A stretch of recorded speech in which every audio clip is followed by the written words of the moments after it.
Hello, नमस्कार सभी को। आज की क्लास में मैं शुरू करने जा रही हूँ हिंदी साहित्य का इतिहास, जो इतनी प्रसिद्ध पुस्तक है जिस पे कहना चाहिए कि इसको गौरव प्राप्त है हिंदी साहित्य का इतिहास की जो एक फाउंडेशन बुक होने का। ठीक है, नींव का पत्थर जिसको कह सकते हैं, वो ये पुस्तक है। और हिंदी साहित्य के इतिहास की इस पुस्तक को मैं समझती हूँ हिंदी साहित्य के हर विद्यार्थी को पढ़ना जरूर चाहिए, और एक बार नहीं, एक से अधिक बार। ठीक है, और लेकिन आजकल क्या देखने में आता है, बच्चे थोड़ा सा आलस कर जाते हैं इस पुस्तक को पढ़ने के लिए। तो चलिए, मैंने कुछ बच्चों ने मुझसे कहा था कि मैम आप इसको पुस्तक को आ, वीडियो लेकर आइए इस पुस्तक का।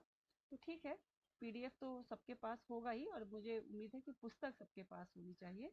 तो अब ज़्यादा देर न करते हुए मैं आज से ये सीरीज शुरू करने जा रही हूँ किसकी, इस पुस्तक की। और मैं इसके महत्वपूर्ण पॉइंट्स को आपको पढ़ाऊंगी बेटा, क्योंकि पुस्तक तो 800 से अबव पेजेस की है, जिसको वीडियो में बहुत लंबा खींच जाएगा ये।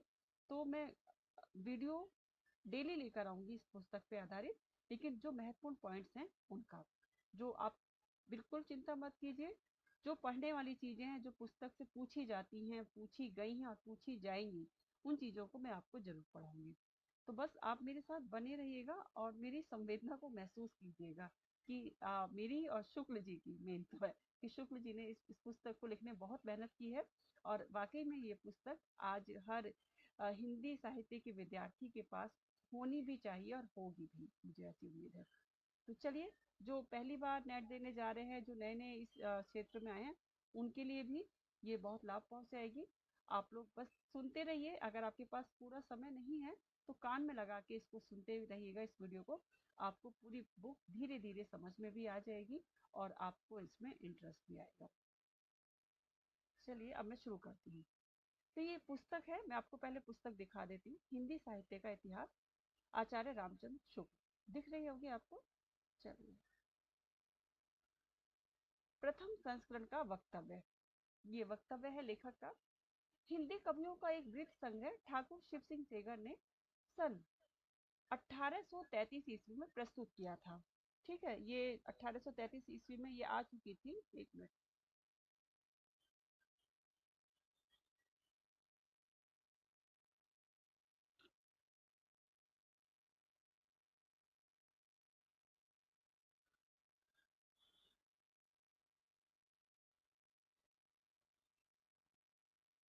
चलिए, फिर से वापस आते हैं वीडियो पे।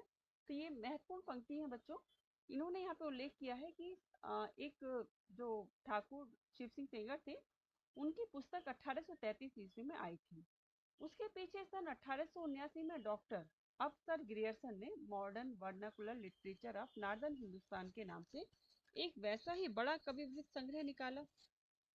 काशी की नागरी प्रचारणी सभा का ध्यान आरंभ ही में इस बात की ओर गया कि सहस्रों हस्तलिखित हिंदी पुस्तकें देश के अनेक भागों में राज पुस्तकालयों तथा लोगों के घरों में अज्ञात पड़ी हैं।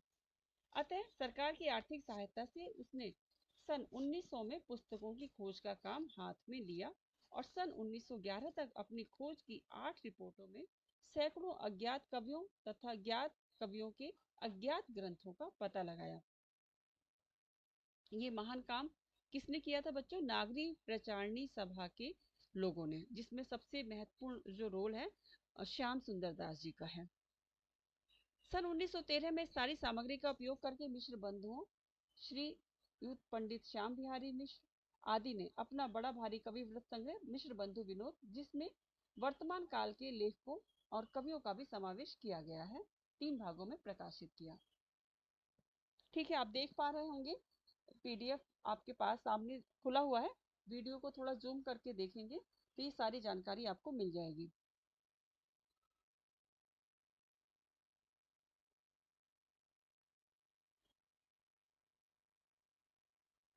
ये इतनी जानकारी आपको इस पहले पैराग्राफ में मिल गई है कि एक जो इनके लिखने से पहले एक दो जो इतिहास ग्रंथ आए थे, सबसे पहले इन्होंने शिव सिंह सेंगर का जिक्र किया है, जो बताया जा रहा है कि 1833 में। लेकिन बच्चों, इस बात पे थोड़ा विवाद है कि रामचंद्र शुक्ल जी ने 1835 सॉरी 33 लिखा है, लेकिन ये जो शिव सिंह सेंगर जी का हमें पता चलता है अन्य पुस्तकों में कि ये 1883 में ये आया था। तो इसके इसमें सन को लेके थोड़ा सा विवाद है, लेकिन जो प्रश्न आते हैं वो 1833 ही, अगर इस पुस्तक से प्रश्न बनाया जाता है तो 1833 ही पूछा जाता है। चलिए, और आपने एक और जानकारी देखी कि 1879 में डॉक्टर ग्रियर्सन का आ चुका था, जिनका पुस्तक इनकी पुस्तक का नाम था modern vernacular literature of northern Hindustan. तो इनको, इन दोनों पुस्तकों को शुक्ल जी ने क्या कहा है? वृत्त संग्रह और कवि वृत्त संग्रह। ये महत्वपूर्ण है, ये नोट करना। वृत्त संग्रह कहा है किसकी? ठाकुर शिव सिंह सेंगर जी की पुस्तक को, ठीक है। शिव सिंह सरोज नाम से आई थी इनकी पुस्तक। और कवि वृत्त संग्रह कहा है ये ग्रियर्सन जी की पुस्तक को, modern vernacular literature of northern Hindustan. महत्वपूर्ण है, इनको आप, आपके पास जो पुस्तक है उसमें आप अंडरलाइन करिएगा। अब ये एक सभा का नाम लिया है, काशी नागरी प्रचारणी सभा। इस सभा का उद्देश्य यही था कि जो हिंदी के प्रकाशित अप्रकाशित जो ग्रंथ पढ़े हैं, जो अज्ञात हैं, हाँ, उनका पताया लगा जाए और इनको एक जगह, मतलब एक जगह करके प्रकाशित करवाया जाए। तो ये बहुत महान काम किया था ये नागरी प्रचारणी सभा ने। इसी की वजह से आज इतिहास, साहित्य इतिहास की इतनी सारी पुस्तकें, और न केवल साहित्य इतिहास की बल्कि साहित्य से संबंधित बहुत सारी पांडुलिपियां हमें मिली और उनका प्रकाशन हो सका। अब ये इन्होंने पुस्तकों की खोज का काम कर लिया और 1913 में ये सारी सामग्री जो इस संस्था को मिली थी, इस सभा को मिली थी, उनका उपयोग करके जो मिश्र बंधु हैं हिंदी साहित्य के इतिहास में, मिश्र बंधुओं के नाम से 3 मिश्र बंधु प्रसिद्ध हैं। कौन कौन है? वही हैं जो आप कभी कभी गलत करके आते हो, ये सदियों पुराना प्रश्न हो चुका है मिश्र बंधुओं के नाम से संबंधित। तो ये मिश्र बंधु हैं श्याम बिहारी मिश्र और गणेश गणेश बिहारी मिश्र, और एक और आ जाते हैं, देखो, हाँ, चलिए। तो इन मिश्र बंधुओं में 3 मिश्र बंधु हैं, तीनों के नाम आप नोट कर लीजिएगा, पता ही होंगे खैर। श्याम बिहारी मिश्र, सुखदेव बिहारी मिश्र और गणेश मिश्र, गणेश बिहारी मिश्र, ये तीनों बंधु थे।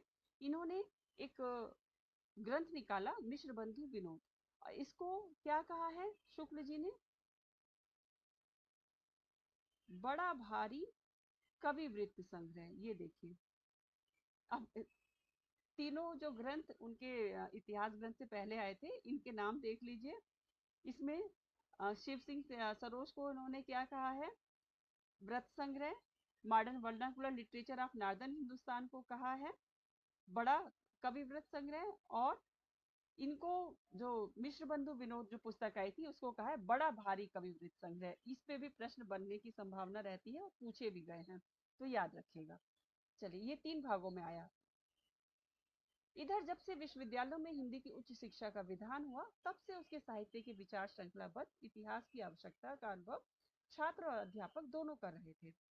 शिक्षित जनता की जिन जिन प्रवृत्तियों के अनुसार हमारे साहित्य स्वरूप में जो जो परिवर्तन होते आए हैं, जिन जिन प्रभावों की प्रेरणा से काव्यधारा की भिन्न भिन्न शाखाएं फूटती रही हैं, उन सबके सम्यक निरूपण तथा उनकी दृष्टि से किए हुए सुसंगत काल विभाजन के बिना साहित्य के इतिहास का सच्चा अध्ययन कठिन दिखाई पड़ता है। 700-800 वर्ष की संचित ग्रंथ राशि सामने लगी हुई थी, पर ऐसी निर्दिष्ट सरणियों की उद्भावना नहीं हुई थी जिसके अनुसार सुगमता से इस प्रभुत सामग्री का वर्गीकरण होता। भिन्न भिन्न शाखाओं के हजारों कवियों की केवल कालक्रम से गुथी उपर्युक्त वृत्तमालाएं साहित्य के इतिहास के अध्ययन में कहाँ तक सहायता पहुंचा सकती थी? सारे रचना काल को केवल आदि, मध्य, पूर्व, उत्तर इत्यादि खंडों में आंख मूंद कर बांट देना, यह भी न देखना कि खंड के भीतर क्या आता है क्या नहीं, किसी वृत्त संग्रह को इतिहास नहीं बना सकता। सिरे से खारिज कर दिया है शुक्ल जी ने कि इससे पहले जितने भी इतिहास ग्रंथ आए थे वो केवल, कहना चाहिए, वृत्त संग्रह बन के रह गए थे, इतिहास ग्रंथ की लक्षण उसमें नहीं है। अब आगे बता रहे, 5 या 6 वर्ष हुए छात्रों के उपयोग के लिए मैंने कुछ संक्षिप्त नोट तैयार किए थे, जिनमें परिस्थिति के अनुसार शिक्षित जनसमूह की बदलती हुई प्रवृत्तियों को लक्ष्य करके हिंदी साहित्य के इतिहास के काल विभाजन और रचना की भिन्न भिन्न शाखाओं के निरूपण का एक कच्चा ढांचा खड़ा किया गया था। हिंद शब्द सागर समाप्त हो जाने पर उसकी भूमिका के रूप में भाषा और साहित्य का विकास देना भी स्थिर किया गया। अब ये देखो बच्चों, ये इनका एक ग्रंथ था हिंदी शब्द सागर। इसकी भूमिका में इन्होंने ये ग्रंथ लिखा था, ये भूमिका। अब इसी का जिक्र उन्होंने यहाँ पे किया है, इसको नोट कर लीजिएगा। साहित्य का इतिहास लिखने के लिए जितनी अधिक सामग्री में जरूरी समझता था, उतनी तो उस अवधि के भीतर इकट्ठी न हो सकी, पर जहां तक हो सका आवश्यक उपादान रखकर कार्य पूरा किया गया। इस पुस्तक में जिस पद्धति का अनुसरण किया गया है, उसका थोड़े में उल्लेख कर देना आवश्यक जान पड़ता है। कितना ज्ञान भरा हुआ था शुक्ल जी के अंदर। अब यहाँ पे देखिए, पहले काल विभाजन को लीजिए। काल विभाजन, जिस काल विभाजन के भीतर किसी विशेष ढंग की रचनाओं की प्रचुरता दिखाई पड़ी है, वह एक अलग माना गया है। अब इन्होंने इस पुस्तक में जिस प्रक्रिया का पालन किया है उसके बारे में बता रहे हैं। काल विभाजन उन्होंने कैसा किया है कि जिस विशेष ढंग की रचनाओं की प्रचुरता जिस काल विशेष में पाई गई, उसको अलग काल का नाम दिया गया और उनका नामकरण उन्हीं रचनाओं के स्वरूप के अनुसार किया गया है। इसी प्रकार काल का एक निर्दिष्ट सामान्य लक्षण बनाया जा सकता है। किसी एक ढंग की रचना की प्रचुरता से अभिप्राय यह है कि दूसरे ढंग की रचनाओं में से चाहे किसी एक ढंग की रचना को लें, वह परिमाण में प्रथम के बराबर न होगी। याद रखिएगा, परिमाण में, मात्रा में अर्थात। यह नहीं कि सब ढंगों की रचनाएं मिलकर भी उसके बराबर न होंगी। जैसे यदि किसी काल में 5 ढंग की रचनाएं 10, 5, 6, 7 और 2 के क्रम में मिलती हैं, तो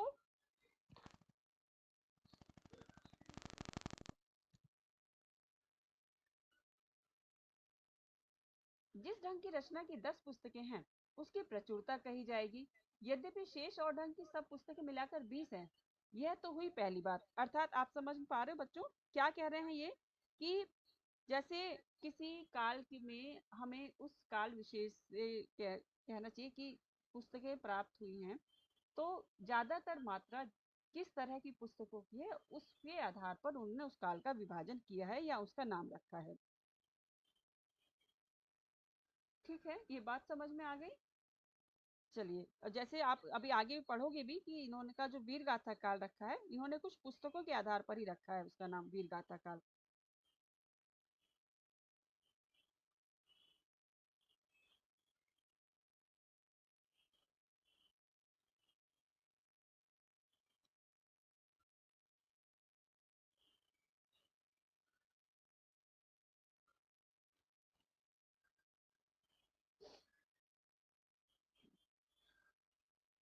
आगे बढ़ते हैं। यह तो हुई पहली बात। दूसरी बात है ग्रंथों की प्रसिद्धि। किसी काल के भीतर जिस एक ही ढंग के बहुत अधिक ग्रंथ प्रसिद्ध चले आते हैं, जिस उस ढंग की रचना उस काल के लक्षण के अंतर्गत मानी जाएगी, चाहे और दूसरे ढंग की अप्रसिद्ध और साधारण कोटि की बहुत सी पुस्तकें भी इधर उधर कोनों में पड़ी मिल जाया करें। प्रसिद्धि भी किसी काल की लोक प्रवृत्ति की प्रतिनिधि है, प्रसिद्धि के आधार पर भी लिया है। सारांश यह है कि इन दोनों बातों की ओर ध्यान रखकर काल विभागों का नामकरण किया गया है। आदि का नाम मैंने वीर गाथा काल रखा है। उक्त काल के भीतर दो प्रकार की रचनाएं मिलती हैं, अपभ्रंश की और देश भाषा अर्थात बोलचाल की। अपभ्रंश की पुस्तकों में कई तो जैनों के धर्म तत्व निरूपण संबंधी है, जो साहित्य की कोटि में नहीं आती और जिनका उल्लेख केवल यह दिखाने के लिए ही किया गया है कि अपभ्रंश भाषा का व्यवहार कब से हो रहा था। साहित्य कोटि में आने वाली रचनाओं में कुछ तो भिन्न भिन्न विषयों पर फुटकल दोहे हैं, जिनके अनुसार उस काल की कोई विशेष प्रवृत्ति निर्धारित नहीं की जा सकती। साहित्यिक पुस्तकें केवल 4 हैं। वीरगाथा काल में इनको साहित्यिक पुस्तकें 4 मिली, विजयपाल रासो, हम्मीर रासो, कीर्ति लता, कीर्ति पताका। देश भाषा काव्य की 8 पुस्तकें प्रसिद्ध हैं। खुमान रासो, बीसल देव रासो, पृथ्वीराज रासो, जयचंद प्रकाश, जय मयंक जस चंद्रिका, परमाल रासो जिसका आल्हा का मूल रूप है जो, खुसरो की पहेलियां आदि और विद्यापति पदावली। ये 4 हो गई साहित्यिक पुस्तकें। देश भाषा काव्य की 8 पुस्तकें, टोटल मिला के 12 हो गया। अब इन्हीं 12 पुस्तकों की दृष्टि से आदिकाल का लक्षण निरूपण और नामकरण हो सकता है। इनमें से अंतिम 2 तथा बीसल देवरासु को छोड़कर शेष सब ग्रंथ वीर गाथात्मक ही हैं। ये कौन सी अंतिम 2? खुसरो की पहेलियां और विद्यापति पदावली। इनको छोड़ दिया जाए और बीसल देवदासों को। तो ये इन्होंने इनको सबको क्या माना है, वीर गाथा, मतलब इसमें वीर रस की इन्होंने एक सेकंड।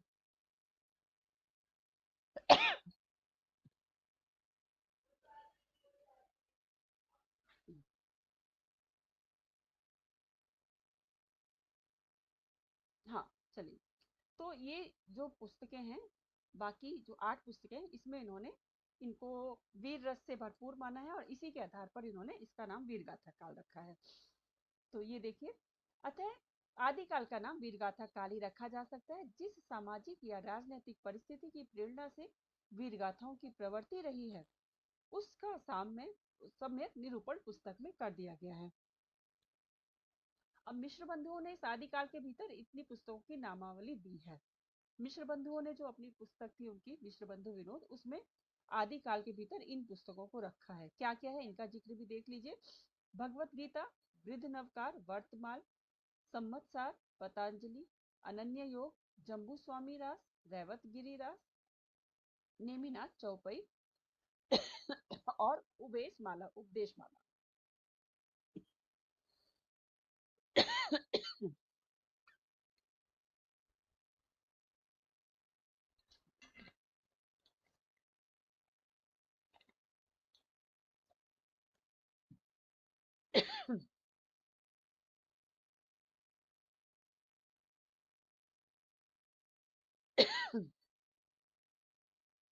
चलिए, थोड़ा खांसी आ गई थी, डिस्टर्ब हुआ, सॉरी उसके लिए।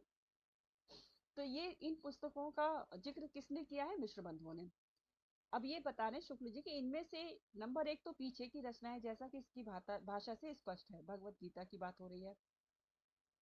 तेहि दिन कथा कीन मन लाई, हरि के नाम गीत चित आई, सुमिरो गुरु गोविंद के पाऊं, आगम अपार है जाकर नाउ। ये इम्पोर्टेंट है, इसको देख लीजिएगा। इसका जिक्र इन्होंने अपने उसमें किया है, जो ये वक्तव्य कह रहे हैं शुक्ल जी। पंक्ति ऐसे ही पूछ ली जाती है और हम परेशान होते हैं तब। अब बता रहे जो वीर रस की पुरानी परिपाटी के अनुसार कई वर्णों का द्वित्व देखकर ही प्राकृत भाषा और कहीं चौपाई देखकर ही अवधि या वैश्वाणी समझते हैं। जो भाव को थाट और विचार को फीलिंग कहते हैं, वे यदि उद्दित पदों को संवत 1000 के क्या संवत 500 के भी बताएं तो कोई आश्चर्य की बात नहीं। पुस्तक की संवत सूचक पंक्ति का यह गड़बड़ पाठ ही सावधान करने के लिए काफी है। सहस्र सो संपूर्ण जाना, मतलब बाकी सब संपूर्ण समझ जाइए। ये वाली इस पंक्ति का जिक्र किया है। अब रही शेष 9 पुस्तकें, उनमें नंबर 2, 7, 9 और 10 जैन धर्म के तत्व निरूपण पर हैं। देख लेते हैं 2, 7, 9, 10। दूसरी हो गई वृद्ध नवकार, जम्बू स्वामी रास, नेमिनाथ चौपई और अववेश माला उपदेश माला नाम से जो है, ये जैन जैन मत की है। तो और साहित्य कोटि में नहीं आ सकती ये।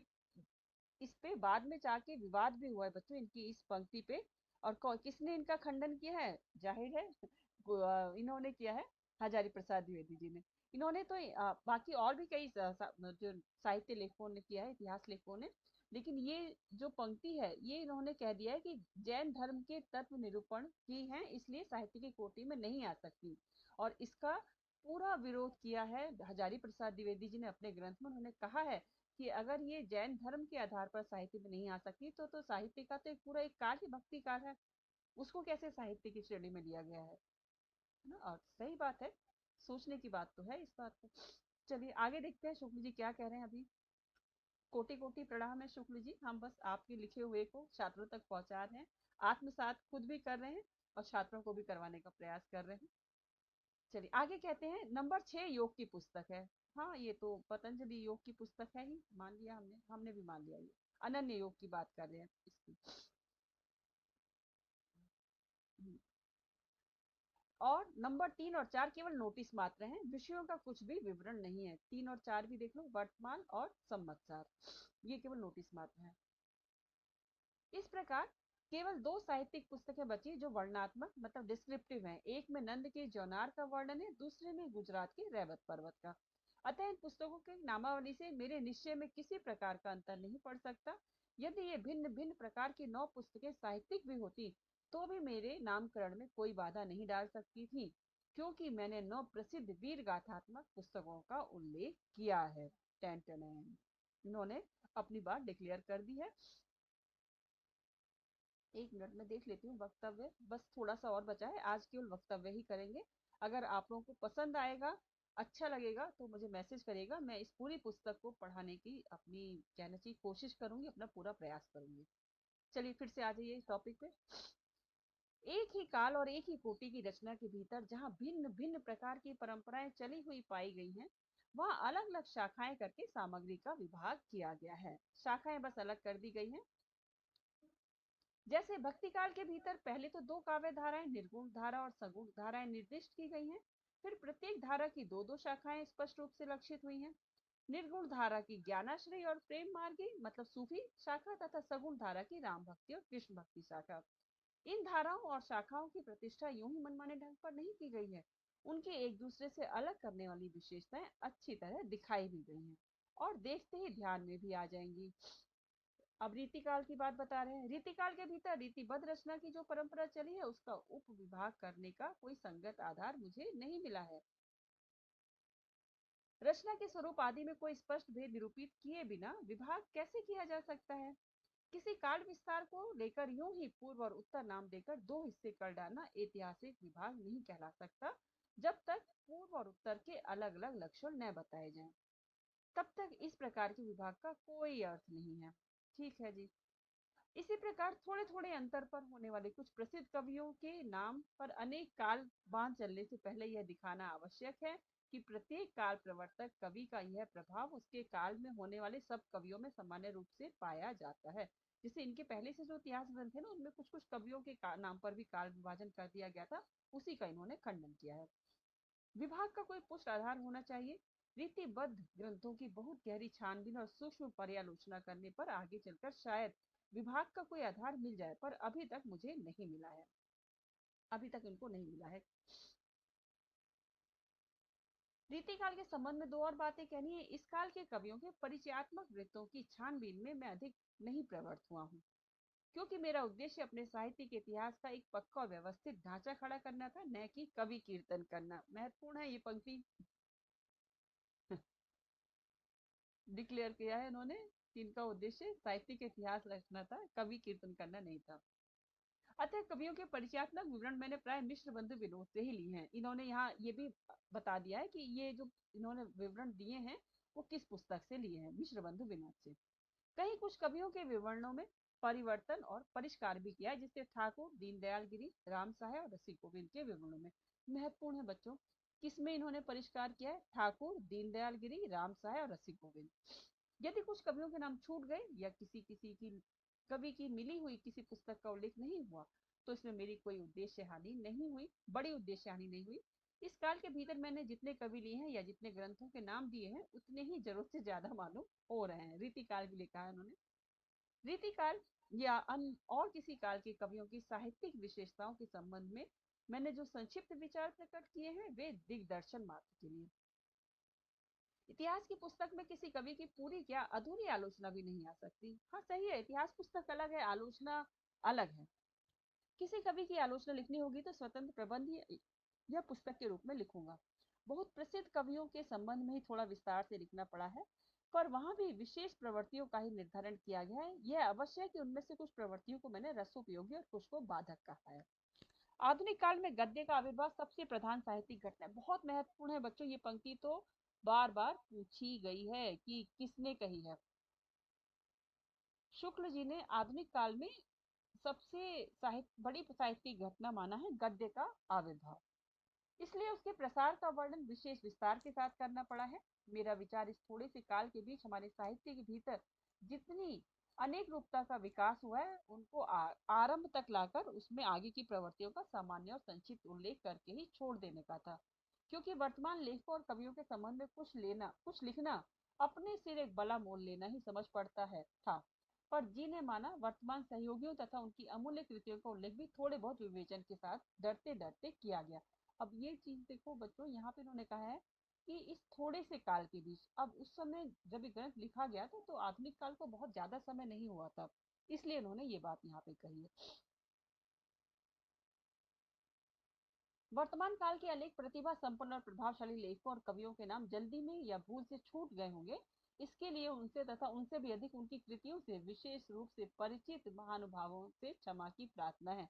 बहुत मुश्किल होता है बच्चों आपके अपने समकालीन जो लोग हैं उनको इग्नोर करना, या उनको उनके बारे में इन्होंने नहीं लिखा होगा तो वाकई में जानते ही होंगे कि कुछ कुछ अगर जाने अनजाने छूट गया होगा किसी ऐसे प्रसिद्ध साहित्यकार के बारे में, उसके लिए इन्होंने पहले ही क्षमा प्रार्थना कर ली है। जैसा पहले कहा जा चुका है, यह पुस्तक जल्दी में तैयार करनी पड़ी है, इससे इसका जो रूप में रखना चाहता था वह भी इसे पूरा नहीं प्राप्त हो सका है।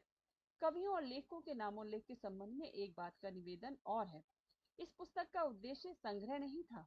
इससे आधुनिक काल के अंतर्गत सामान्य लक्षणों प्रवृत्तियों के वर्णन की ओर ही अधिक ध्यान दिया गया है। अगले संस्करण में इस काल का प्रसार कुछ और अधिक हो सकता है, मतलब इन्होंने दूसरा संस्करण निकालने की बात भी यहाँ कही है। कहने की आवश्यकता नहीं कि हिंदी साहित्य का यह इतिहास हिंदी शब्द सागर की भूमिका के रूप में हिंदी साहित्य का विकास के नाम से सन 1929 के जनवरी महीने में निकल चुका है। पूरी जानकारी उन्होंने यहाँ पे दे दी है। इस अलग पुस्तकाकार संस्करण में मैंने बहुत सी बातें बढ़ाई हैं, विशेषतः आदि और अंत में। आदिकाल के भीतर अपभ्रंश की रचनाएं भी ली गई हैं क्योंकि वे सदा से भाषा काव्य के अंतर्गत ही मानी जाती रही हैं। कवि परंपरा के बीच प्रचलित जनश्रुति कई ऐसे भाषा काव्यों के नाम गिनाती चली आई है जो अपभ्रंश में है, जैसे कुमारपाल चरित और सारंगधर कृत हम्मीर रासो। यहाँ पे इन्होंने इसका जिक्र किया है जब अपभ्रंश की बात उठाई है। हम्मीर रासो का पता नहीं है, पर प्राकृत पिंगल सूत्र उलटते पलटते मुझे हम्मीर के युद्धों के वर्णन वाले बहुत ही ओजस्वी पद्य छंदों के उदाहरण में मिले। ये कहाँ मिले इनको? जब ये इस पुस्तक को देख रहे थे, प्राकृत पिंगल सूत्र। मुझे पूर्ण निश्चय हो गया है कि ये पद्य सारंगधर के प्रसिद्ध हम्मीर रासो के ही हैं। आधुनिक काल के अंत में वर्तमान काल की कुछ विशेष प्रवृत्तियों के वर्णन को थोड़ा और पल्लवित इसलिए करना पड़ा जिससे उन प्रवृत्तियों के मूल का ठीक ठीक पता केवल हिंदी पढ़ने वालों को भी हो जाए और वे धोखे में न रहकर स्वतंत्र विचार में समर्थ हों। मिश्र बंधुओं के प्राकंड कवि वृत्त संग्रह, वो बहुत बड़ा कहा, अब यहाँ पे कह रहे हैं प्राकंड। मिश्र बंधु विनोद का उल्लेख हो चुका है। रीतिकाल के कवियों का परिचय लिखने में मैंने प्राय उक्त ग्रंथ से ही विवरण लिए हैं। अतः आधुनिक शिष्टता के अनुसार उसके उत्साही और परिश्रमी संकलनकर्ताओं को धन्यवाद देना मैं बहुत जरूरी समझता हूँ। हिंदी पुस्तकों की खोज की रिपोर्ट भी मुझे समय समय पर विशेषतः संदेह के स्थल आने पर उलटनी पड़ी है। राय साहब बाबू, श्याम सुंदर दास बीए की हिंदी गोविंद रत्नमाला, श्रीयुत पंडित रामनरेश त्रिपाठी की कविता कौमुदी तथा श्री योगी हरि जी के ब्रिज माधुरी सार से भी बहुत कुछ सामग्री मिली है। अब जिन जिन पुस्तकों से इन्होंने सामग्री ली है उनका यहाँ पे जिक्र भी किया है और आभार भी जताया है। याद रखना कौन कौन सी पुस्तकों का उल्लेख किया है। सबसे पहले तो शिव सिंह सरोज का जो उनकी जो पुस्तक थी उसको बताया है। फिर इनकी ग्रियर्सन की पुस्तक का उल्लेख किया है। फिर मिश्र बंधुओं की पुस्तक का उल्लेख किया है और यहाँ पर इन्होंने इनके साथ साथ श्याम सुंदर दास जी की हिंदी गोविंद रत्नमाला, राम नरेश त्रिपाठी जी की कविता कौमुदी तथा वियोगी हरि जी की ब्रिज माधुरी सार का भी उल्लेख किया है। अतः उक्त तीनों महानुभावों के प्रति मैं अपनी कृतज्ञता प्रकट करता हूँ। आधुनिक काल के प्रारंभिक प्रकरण लिखते समय जिस कठिनता का सामना करना पड़ा उसमें मेरे बड़े पुराने मित्र पंडित केदारनाथ पाठक ही काम आए। ये इनके मित्र हैं। इस किस मित्र का उल्लेख किया? पंडित केदारनाथ पाठक का उल्लेख यहाँ पे किया है। पर आज पर न आज तक मैंने उन्हें किसी बात के लिए धन्यवाद दिया है न अब देने की हिम्मत कर सकता हूँ। धन्यवाद को वे आजकल एक बदमाशी समझते हैं। इम्पोर्टेंट। आगे बस इतना ही बचा है। इस कार्य में मुझसे जो भूलें हुई हैं उनके सुधार की, जो त्रुटियां रह गई हैं उनकी पूर्ति की, और जो अपराध बन पड़े हैं उनकी क्षमा की पूरी आशा करके ही मैं अपने श्रम से कुछ संतोष लाभ कर सकता हूँ। और ये यहाँ पे शुक्ल जी ने अपने वक्तव्य को समाप्त किया है। नीचे लिखा है रामचंद्र शुक्ल, काशी, आषाढ़ शुक्ल पंचमी 1986। अब ये 1986 बेटा वो नहीं है, ईस्वी नहीं है, ये 1986 संवत की बात हो रही है। ठीक है, तो इस तरह से ये पहला पेज पृष्ठ हम लोगों ने इसका वो देख लिया पुस्तक का। और मुझे पूरी उम्मीद है कि जितना भी अभी मैंने पढ़ाया इस पुस्तक से वो आपको समझ में आ गया होगा। और इसकी तारीख भी नोट कर लेना। इन्होंने काशी में रह के इस पुस्तक को लिखा और 1900 ईस्वी में अगर देखोगे तो 1929 में आषाढ़ शुक्ल पंचमी के 1929 में ये वक्तव्य लिखा गया है। तो चलिए आज की क्लास में यही समाप्त करती हूँ। कल की क्लास में इसके आगे का अब आपको समझाया जाएगा, पढ़ाया जाएगा और क्या कहना चाहिए, हम दोनों ही मिलकर इस पुस्तक को क्या पढ़ेंगे और आत्मसात करेंगे। चलिए, धन्यवाद। कल फिर मिलते हैं।